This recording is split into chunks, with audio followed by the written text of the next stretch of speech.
Happy Christmas, merry merry Christmas, happy happy Christmas. Okay, ఈ సందర్భంగా మీ వల్లనే మీరు ఏ విధంగా అయితే ఈ స్కూల్లో చదువుతున్నారో అలాగే ఈయన కూడా మా మధ్య ఉన్నటువంటి చూసారా, సార్ చూసారా, ఈసారి కూడా ఇదే స్కూల్లో పూర్వపు విద్యార్థిగా ఉండి చక్కగా చాలా శ్రద్ధగా చదువుకుని మంచి ప్రవర్తన కలిగి చక్కగా చదువుకుని ఈరోజు నాడు ఒక గవర్నమెంట్ స్కూల్ టీచర్ గా ఒక అత్యున్నతమైన స్థానంలో ఉన్నందుకు అందరూ కూడా చెప్పలు కొట్టాలందరూ కూడా ఇంకా చెప్పాలి. రేపు మీరు కూడా ఆ విధంగా చదువుకొని అది టీచర్గా కాకుండా ఒక కలెక్టర్ గా, ఒక ఇంజనీర్ గా విన్నారా, అది అత్యున్నతమైనటువంటి స్థాయిలో రేపు మీరు ఉన్నప్పుడు మీకు కూడా ఇటువంటి సన్మానాలు సత్కారాలు జరిపాయని ఎంతమంది నమ్ముతున్నారు? మేము కూడా ఆ విధంగా సాధిస్తామని నిజమేనా? Okay, very good, very good. God bless you. దేవుడు నన్ను దీవించిన కాక ఈ సమయంలో నన్నటువంటి మేడిశెట్టి వెంకటేశ్వర గారిని మనందరూ కూడా ఈ యొక్క విజ్ఞాన సంస్థల సౌజన్యంలో వారిని మనం సత్కరించుకుందాం అందరూ కూడా.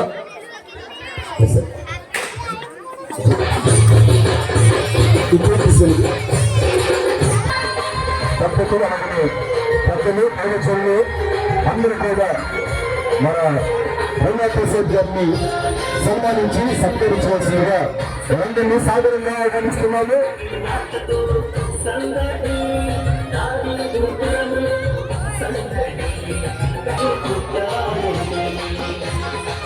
చైర్మన్ మేడం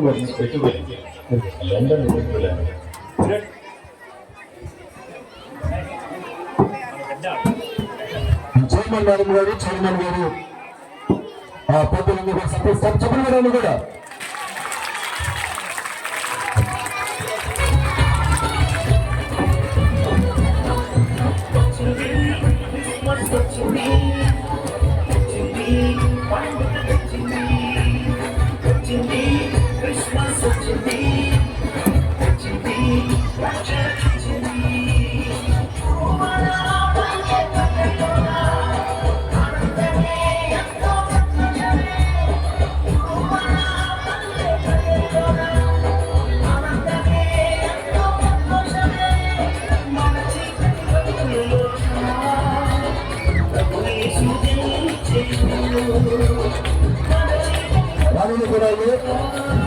ఘనంగా సన్మాన సత్కారాలు జరిగితే రోడ్డు మీద సాధిస్తగలుగుతా.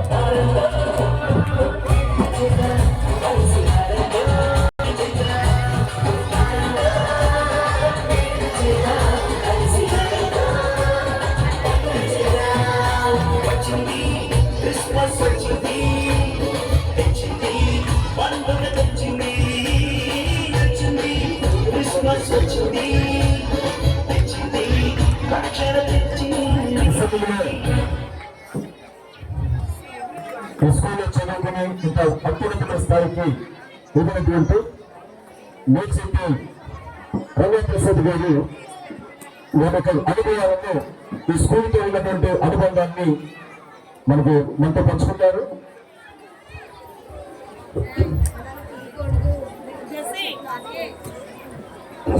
అందరికీ నమస్కారం అండి. ఇక్కడ వేదిక లంఘించిన పెద్దలకు అండ్ నాతో పనిచేసిన మేడమ్స్, సార్స్కి అండ్ ముఖ్యంగా మన డైరెక్టర్ సార్కి, డైరెక్టర్ మేడంకి అందరికీ పేరు పేరున హృదయపూర్వక నమస్కారాలు తెలియజేసుకుంటున్నానండి. చాలా చాలా ఆనందంగా ఉంది. రకంగా చెప్పండి, గుండె బరువెక్కిందని చెప్పాలి.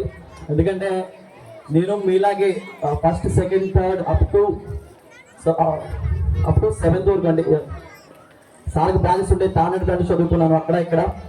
అంటే చెప్పాలంటే నేను ఒక చిన్న మొక్కగా ఇక్కడికి వచ్చాను అనమాట. ఏమీ తెలియదు, మాట్లాడాలంటే చచ్చేంత భయం అనమాట. నేను ఎలా మాట్లాడేవాడో మేడంకి, సార్కి బాగా తెలుసు. చాలా భయం, షోర్ అయిపోయాడు. ఇలా మాట్లాడితే నేను ఇప్పుడు ఊహించలేదు. అలాంటి నన్ను సారు, నేను సెకండ్ క్లాస్లో ఉంటానేమో, థర్డ్ క్లాస్లో ఎగ్జాక్ట్ గుర్తులేదు, నన్ను పిలిచి అరే అందరికన్నా నువ్వు బాగా మాట్లాడగలవు, ఇన్స్పైర్ చేయగలవు, నీకు ఆ కెపాసిటీ ఉందని సెకండ్ థర్డ్ క్లాస్లో గుర్తించారు. ఆయన గుర్తించి ఫ్లూయెంట్గా మాట్లాడే న్యూస్ పేపర్ చదవరా అని చెప్పారు ఇంటికాడ. So daily morning newspaper చదివేవాడిని, హెడ్లైన్స్ చదివేవాడిని. ఎలా చదివేవాడిని?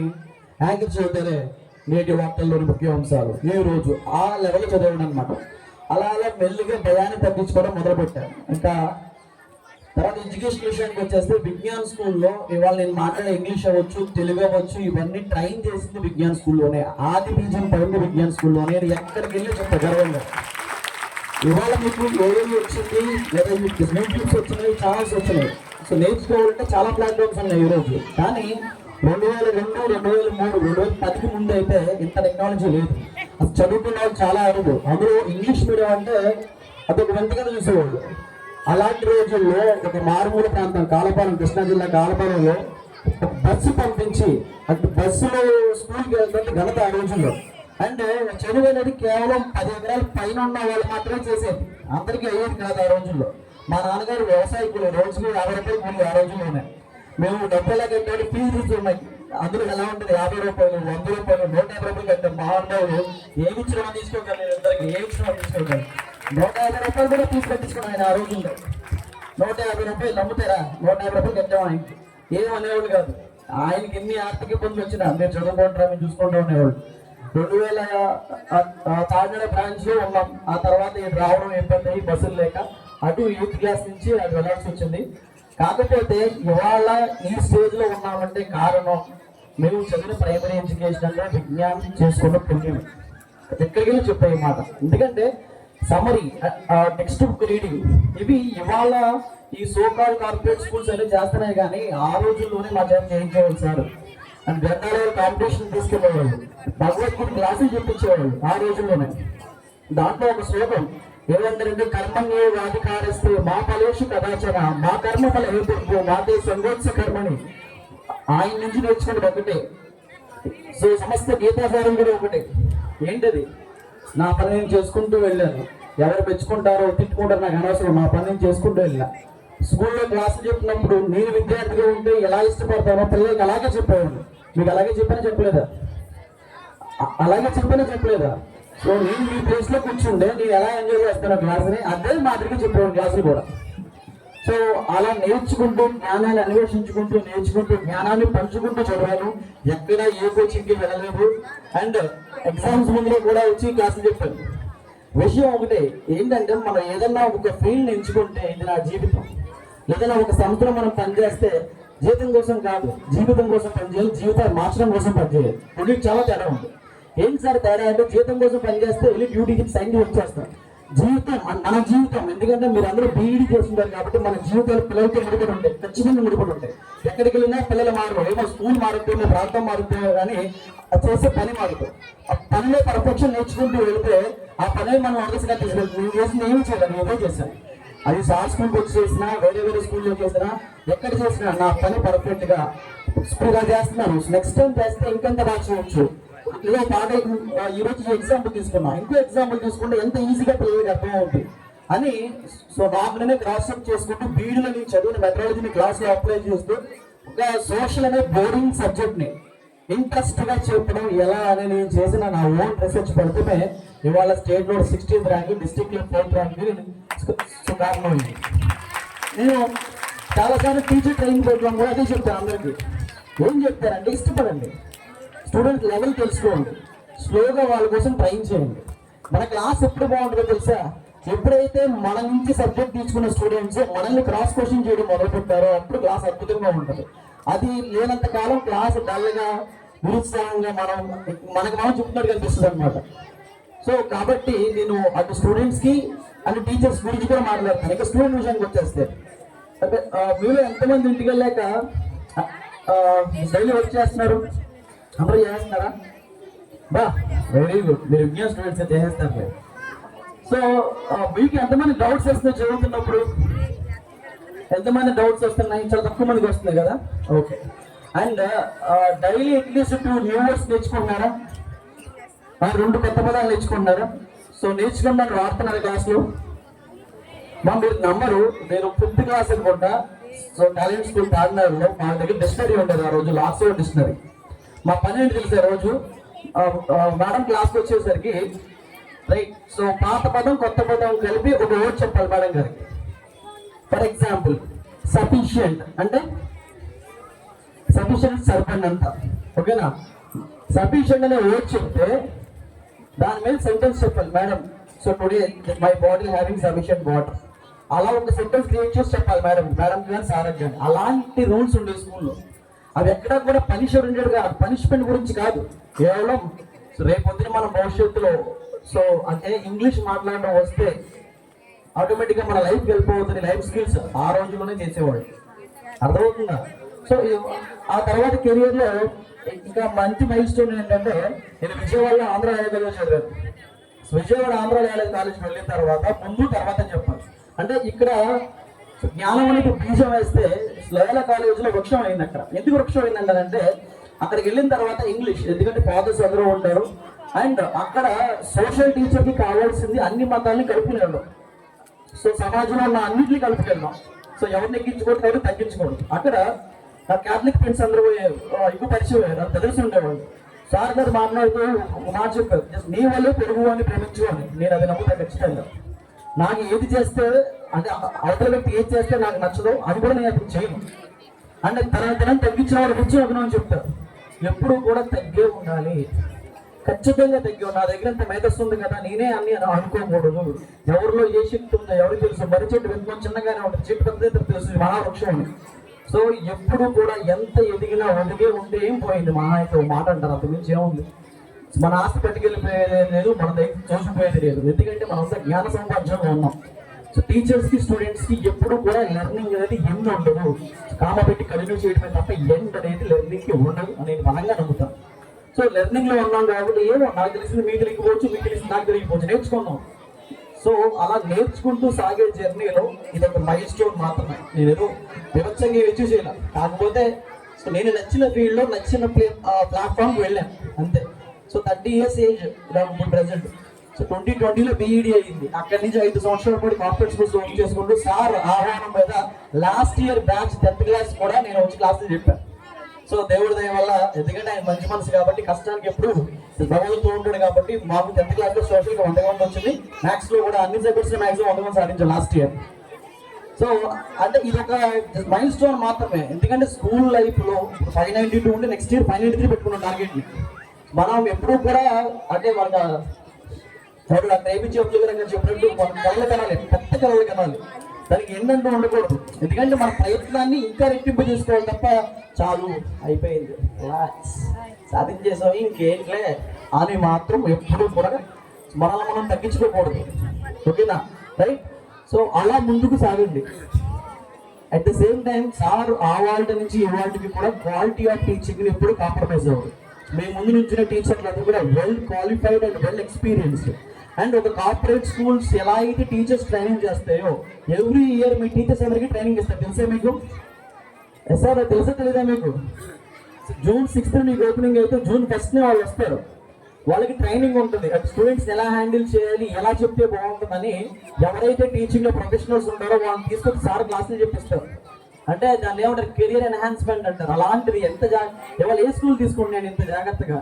అండ్ నేను విజ్ఞానికి స్పెషల్ థ్యాంక్స్ చెప్తానంటే, ఒక సాధారణ మధ్య తరగతి కుటుంబానికి ఇంగ్లీష్ మీడియం చదువును పరిచయం చేసిన వ్యక్తి ఈ కొల్లేరు ప్రాంతంలో ఎవరు ఉన్నారంటే సో సార్ 1989లోనే ఎడ్యుకేషన్ విప్లవాన్ని తీసుకొచ్చారు. ఆయన తర్వాత చాలా మంది వచ్చారు, కానీ తొలి నాళ్లలో ఇంగ్లీష్ చదువులు అనేవి ఒక సాధారణ కుటుంబానికి అందేది కాదు. సాధారణ కుటుంబానికి ఒక 10 ఎకరాల రైతేమో చదివించడం తప్ప, కానీ సాధారణ రైతు కుటుంబాలకి, వ్యవసాయ కూలీకి, రిక్షా వాళ్ళకి, అలాంటి పిల్లలకు కూడా నాలాంటి మా నాన్న వ్యవసాయ కూలీని చెప్తాను కదా గర్వంగా, మాలాంటి వాళ్ళకి ఇలా చదువు దానం చేశారంటే అది ఆది దంపతుల నిజంగా పుణ్యఫలమే అనుకోవచ్చు. వాళ్ళకి భగవంతుడు ఆయుష్ ఆరోగ్యం ఇచ్చి నాలాంటి వాళ్ళని ఎంతమంది తీర్చిదిద్దాలని మనస్ఫూర్తిగా కోరుకుంటూ, అలాగే ఈ వేదిక ఉన్న మన దైవజనులు అందరికీ కూడా సో ప్రభు చెప్పిన మాటలు మార్గదర్శకం చేస్తూ, సో కుల మత భేదాలు అతీతంగా అందరూ సమానం అనే నానుడి సో అన్ని మతాల్లోకి సమానంగా వెళ్ళి ఈ ప్రపంచం at the same time so okay so ప్రపంచం మన సమాజం ప్రేమతో ఉండాలని, ఎవరి మధ్య వైషమ్యం లేకుండా ఉండాలని ఆ ప్రభు దీవెనలు ఇవాళ సెమీ క్రిస్మస్, రేపు క్రిస్మస్. సో తర్వాత సంక్రాంతి పండుగలు ఉన్నాయి. మన దేశంలో మత సామరస్యాన్ని కలుపుకుంటూ అందరూ సమానంగా జీవిద్దాం, అందరూ కలిసి ఉన్న భారతీయులుగా గర్భిద్దాం, భారతీయులుగా జీవిద్దాం. సో జై హింద్ అని ధన్యవాదాలు.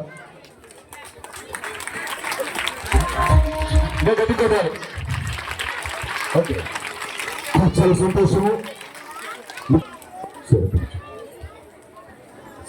సార్ చెప్పిన మాట మీకు ఎంత అందరికి అర్థమయ్యా? విన్నారు మీరు? పిల్లలు మీరు విన్నారా? ఆయనకు స్కూల్తో ఉన్నటువంటి అనుబంధాన్ని, అలాగే ఆయన కష్టపడి చదవడం కానీ ఎలా చదవాలమ్మా? కష్టపడి చదవాలా, ఇష్టపడి చదవాలా? పిల్లలు మీరు చెప్పాలి. ఏమన్నారు? ఇష్టపడి చదువు, ఇష్టంలోనే కష్టపడినటువంటి ఆ తత్వం అనేది ఖచ్చితంగా వస్తుంది. అంతే చక్క ఆయన అనుభవాలను ఆయన ఏ విధంగా ఆ స్థాయికి వచ్చారో ఆ విషయాన్ని మనకి పంచుకుంటూ, అలాగే విద్యార్థులకు టీచర్స్ కూడా చక్కగా దిశానిర్దేశం చేస్తూ నిజంగా భవిష్యత్తు ఎలా ఉండాలి, నిజంగానే మన డైరెక్టర్ సార్ ద్వారా ఆయన ఉన్నటువంటి భావాలు, ఆయన ఆలోచన శైలి అంతా కూడా చాలా వ్యత్యాసంటుంది. ఎందుకంటే విద్యలో ఒక విప్లవాత్మకమైనటువంటి మార్పులు తీసుకురావాలంటే ఒక తపన ఆయన ఎప్పుడు కనిపిస్తుందండి. ఆయన ఉదయం మరి మేము చేస్తాం 6 గంటలు వేళ ఎలాగుంటామో, సాయంకాలం రాత్రి 7 గంటలు కూడా అదే ఎనర్జీ, నిజంగా అదే ఉత్సాహంతో. అసలు ఆయన నేర్చుకోవడం ఎప్పుడు చూడలేదు. ఎందుకంటే ఏదో ఆయనకి మొత్తం అన్ని కర్త కర్మ క్రియ అంతా కూడా ఉంటే ఆ స్కూల్ పిల్లలు ఏం చేయాలి, ఏం చేస్తే వాళ్ళ భవిష్యత్తు బాగుంటుంది, టీచర్స్ కు ఏది నిర్దేశం చేయాలి వాళ్ళని అనేటువంటి ఆ భావాలు ఆయన కలిగి ఉంటారు. చాలా సంతోషం అండి. చాలా థ్యాంక్ యూ సార్, మీ అనుభవాలు మాతో పంచుకున్నందుకు. ఈ సమయంలో మన మధ్య ఉన్నటువంటి ఆల్టిమేట్ మున్సిపల్ కౌన్సిలర్ గారి యొక్క కుమారులు బొల్ల శేషబాబు గారి ద్వారా మన మధ్య ఉండటం చాలా సంతోషం. గత లాస్ట్ ఇయర్ కూడా మేము చూసాం, మళ్ళీ మన మధ్య రావడం చాలా సంతోషకరం. ఆయన కూడా ఈ సమయంలో మనందరూ కూడా సన్మానించి సత్కరించుకుందాం.